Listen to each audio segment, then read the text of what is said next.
Well, hey everybody. This is a little bit of a different setup than what you're used to seeing. There's no bookshelf except for the real one in the background, and that's that right there. That's my cat Esther. Yeah, no sparklies, nothing like that. It's just my face. I wanted to do this. I've been wanting to do this for a long time. I don't have a fancy setup or anything. It's just a webcam and my microphone. But if you read the title, I was laid off from work.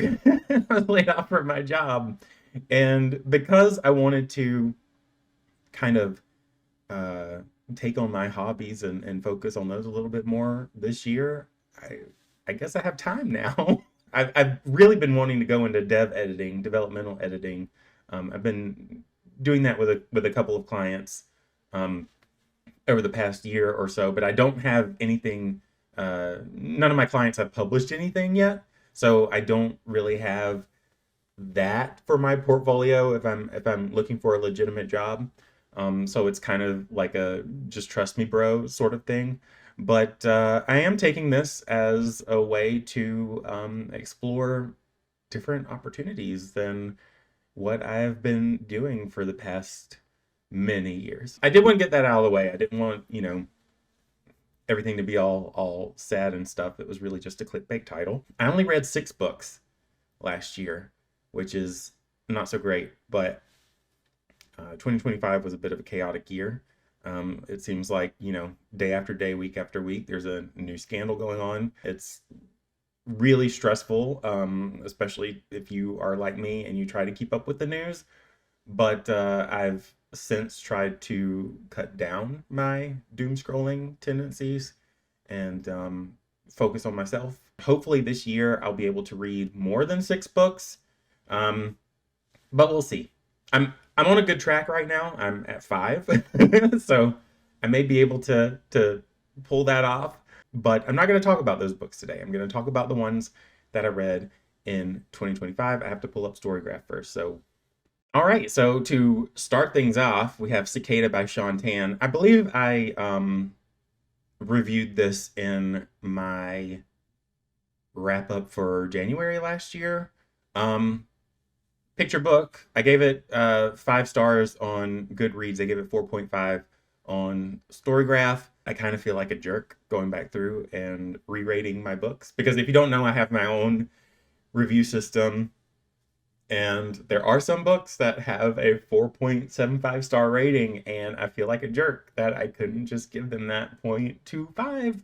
But I'm a stickler to my own rules. I know that sometimes you make rules to break them, but I'm not gonna do it. It's a book I think for all ages because it's about this cicada who works in a corporate environment and he's unappreciated. Even though he works super hard, nobody really pays attention to him. He just goes day by day, has a routine, works after hours, all this stuff, and he's just not appreciated. And it takes us through this story of him going through all the hardship and then coming out on top at the end. And I think it's important for a lot of people who are bogged down or don't feel appreciated or feel like they're the outcast of a group. Even though this was a picture book and it's easy to read, the language is simple. It could be for kids, but I also liked it as an adult because of the environment. It made a lot of sense. So yeah, if you want just a simple little book that has pictures, Cicada's adorable. If you look at him, uh, give this book a try. You Will Be Mine by Natasha Preston. I did a full review of this, a full detailed review. Didn't go too well. I gave it 1 star on Goodreads and I gave it 1.25 stars on Storygraph. Um, Pretty much any opinion that I have about this book, I said it in the review. There were a couple of chapters that I thought that Natasha Preston did a really good job of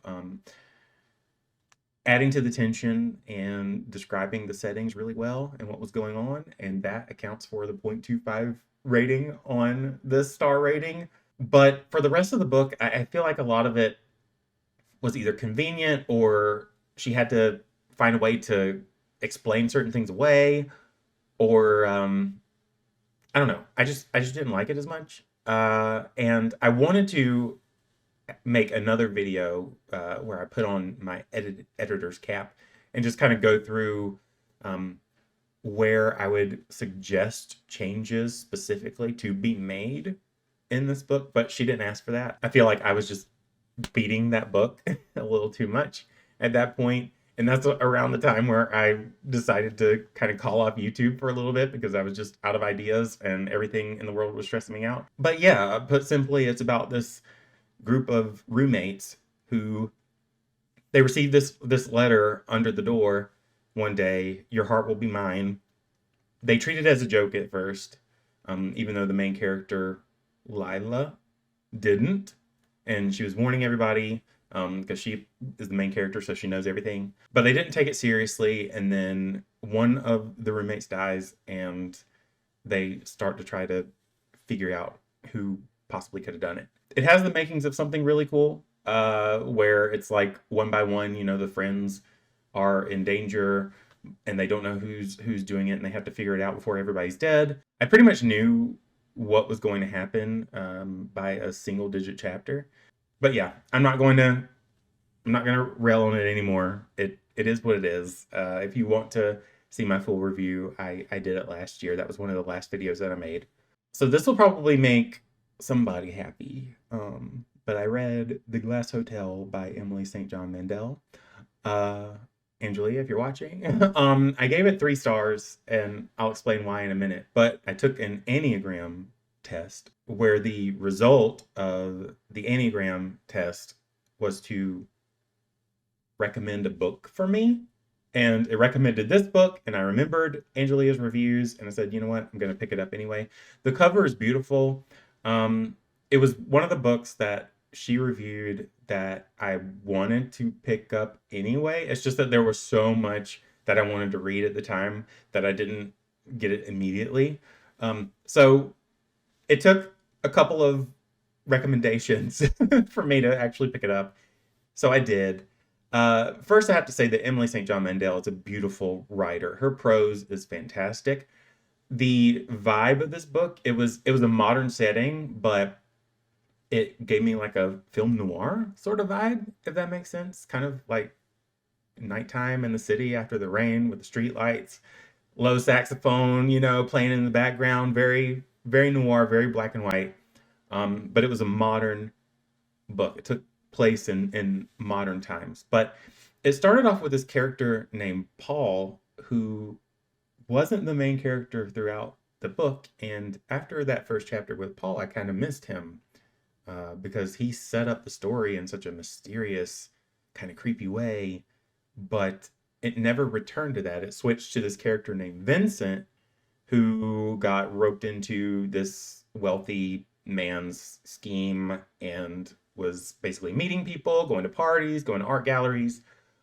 So it took a lot of there were many chapters of just getting to know people, understanding kind of the routine of Vincent's routine. But it was a lot of that. It was a lot of getting to know people, a lot of getting to know the environment. And then halfway, and I do mean halfway, I think it was literally the halfway point of the book. I'm not going to tell you what happens, but it speeds up to the end at that point. And that's where my 3-star rating kind of meets in the middle, where there was a lot of lead up and a lot happened at the end that sped the book up a little bit more. I will say, though, that because of the author's prose and the way that she wrote the book, it kept me interested enough to keep going. I feel that if I were to read another book that maybe had a slow beginning, I wouldn't have continued it. I would have DNF'd it. But the way that she wrote kept me interested enough to keep going. People would enjoy this a lot more than I did, especially if you appreciate kind of a slow build up and just getting to know people. There are a lot of characters in this book too, so it's a good bit to remember, but it's still worth the read. Very mysterious, like I said, very film noir. I just miss Paul.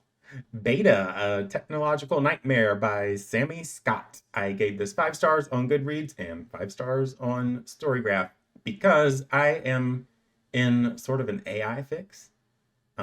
Not books written by AI, but books where AI is the subject. I've read Antibot, There Will Come Soft Rains. Um, there was another one by Blake Crouch that I can't remember the name. It was a short story. I don't know if I've read any more books on AI, but maybe. I feel like I've enjoyed every single one of them, and this was no different. This is the story of Michael and Dylan. It's dual perspective, they go back and forth. Both of them are authors. Michael has already achieved success, Dylan is an up and comer. Um, Michael, well, I mean, they're both the focus, but I felt like Michael was a bit more interesting because he has been invited to live in a smart house of his own creation. He did not build the house, but he created it in one of the stories that he wrote. Another company saw it, they thought it would be a cool idea to recreate the house, and they wanted Michael, as the author, to go and test it. So he obliges, he goes, he stays inside the house. It serves every need that he could possibly want, but as you could expect with any other AI thriller novel, um, things go a little bit haywire. Dylan, on the other hand, he's this up and comer. He just wrote his first book or novel. He goes to a bookshop to see it. He signs his name. He's ambushed by this person who told him not to vandalize the books. And they have this little back and forth, but they end up getting along. But yeah, I really enjoyed this book. One thing I liked about the way that Sammy Scott wrote this was every single detail, every grain of sand was important. He didn't actually write about grains of sand, but you get what I'm saying. He would leave this little breadcrumb in the beginning and then bring it back later on in the book, and it would be this super important detail that I didn't overlook in the beginning. He made it clear that this is a part of the environment. Look at it for a second. Later on, it becomes a big deal, and you remembered that little item. I thought that was really great. And I thought that this book was TradPub. I thought it was traditionally published because since both of the characters were authors, they, of course, dropped. I can't remember which character did. Maybe both did. But they dropped publishers' names in there. And so I looked on Goodreads. I was like, maybe he's trying to get in good with the publisher and he's saying all these great things about them. But it turns out that this was independently published. So good on him. I know that people are sometimes turned off by them if they know that they're independently published because they don't think that the quality is as good as maybe a traditionally published book is. But I really enjoyed this one. And maybe if you are like me and you enjoy AI thrillers as much as I do, give it a shot. I don't know. Maybe I'm just a simple person who's entertained easily, but I I liked it. I found a circus tent in the woods behind my house by Ben Farthing. If you listen to that title, you would probably think that this was silly, that it was funny, that it was kind of kooky and weird and a lot more fun than it actually was. I gave this 1 star flat on both Goodreads and Storygraph.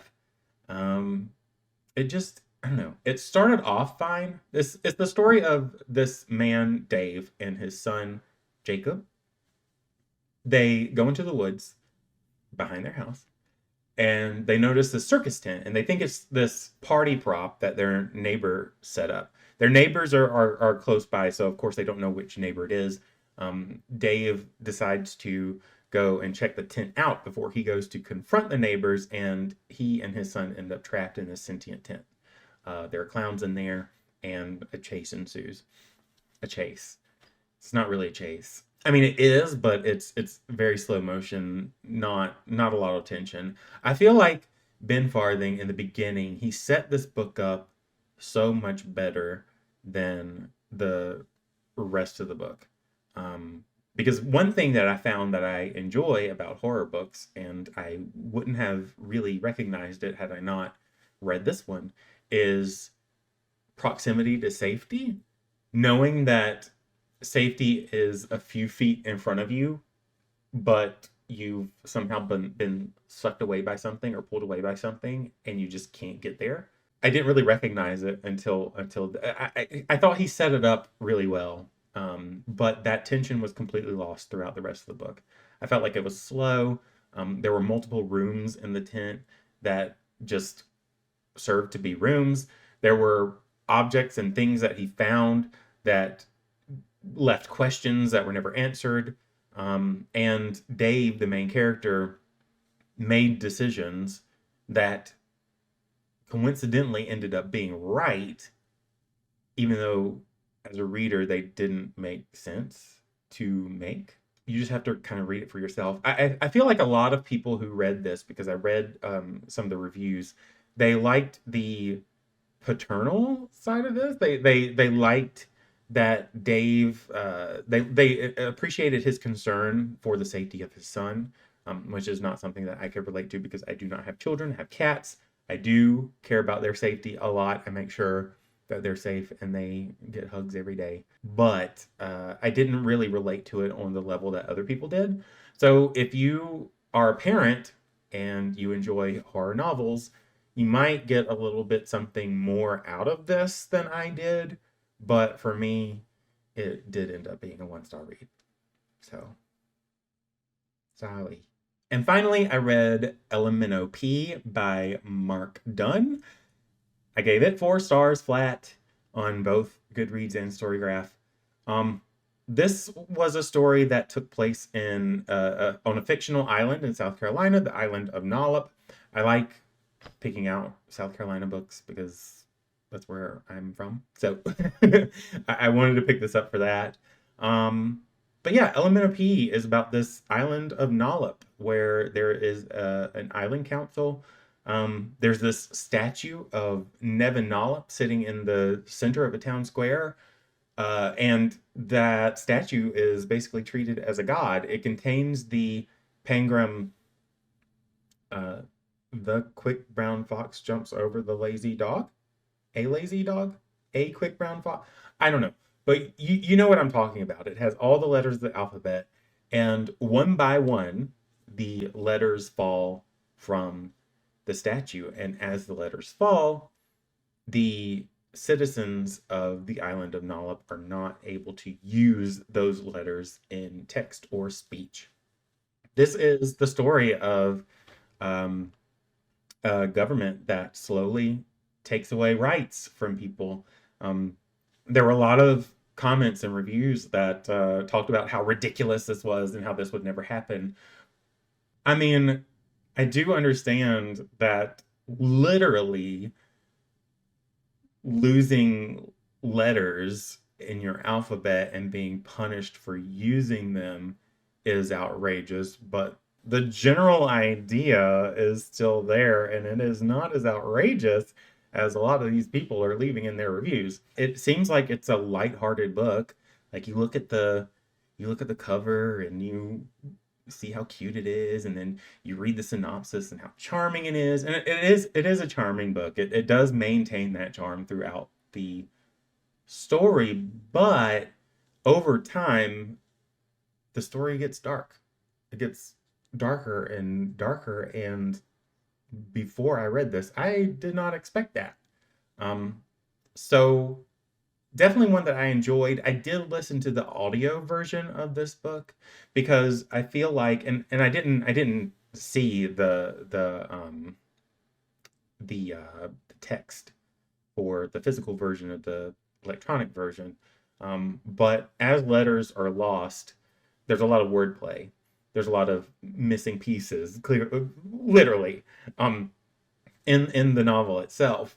And I feel like it was just easier to listen to it than it was to read it on a page. So if you're kind of like me and you would get distracted by the loss of letters in words, or you know, coming up with a different language to make do with the loss of letters, then maybe an audio version would be best for you as well. It's a pretty short book. It's around 200 pages, so it's one that you could get through pretty quickly. The characters themselves were pretty ordinary, but at the same time, I think that adds to the book.